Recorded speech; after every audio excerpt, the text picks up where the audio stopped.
So you heard of sleep paralysis, right? Of course you have. It's one of the creepiest experiences ever. Okay?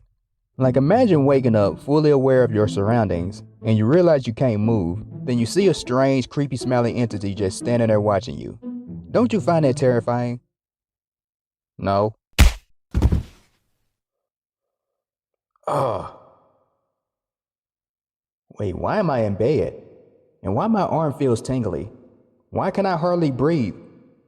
Wait, why I can't move? Why, what the freak is that? Why are there so many whys? Why I can't scream?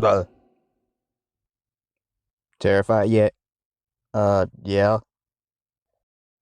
So here's why this happens. Brain's awake, body still in REM mode. The freak is REM. It's short for rapid eye movement. Now shut up and listen. It's a sleeping stage where dreams take place. And during this stage, your body is completely relaxed with no type of muscle movement. This is called muscle atonia. So with your brain being awake and filled with that good old REM juice, it can cause you to see things that aren't really there.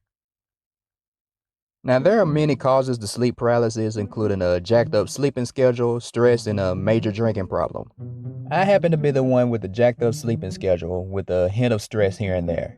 Cause there were times when I stayed up all night trying to chase that YouTube dream while managing a work schedule.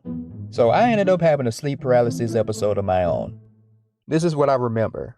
Waking up mad early in the morning, and what I usually do is check the time before attempting to go back to sleep. But by no surprise, I couldn't even move. And while I'm laying there stuck, I noticed a figure. But what I saw wasn't some strange entity with a creepy smile. In fact, it was a floating spray can with a 4-inch needle sticking out the nozzle. What in the world? Is what I would be saying if I could speak. Not sure why my brain decided to form such a random figure. Or maybe it is being held by one of those creepy smelly entities and then happened to learn to become invisible. So here's the part where I try a little harder to move, cause the needle can was slowly floating towards my face.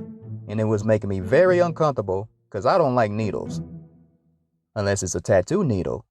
And I do remember closing my eyes in an attempt to make it go away.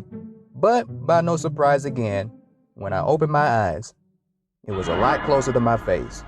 So I try even harder to move, but no matter how hard I tried, I just wouldn't budge.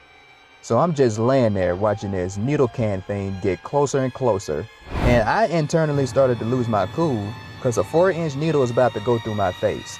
And as soon as it got so close that I could almost feel it, I regained my ability to move again. I looked to make sure that there were no floating needle cans around, and there were no floating needle cans around. Not sure if I went back to sleep or not afterwards, but that was surely an uncomfortable experience. So yeah, get some good sleep, people. And don't let stress get the best of you. Or else you'll have a creepy smelly entity with a needle can coming after you.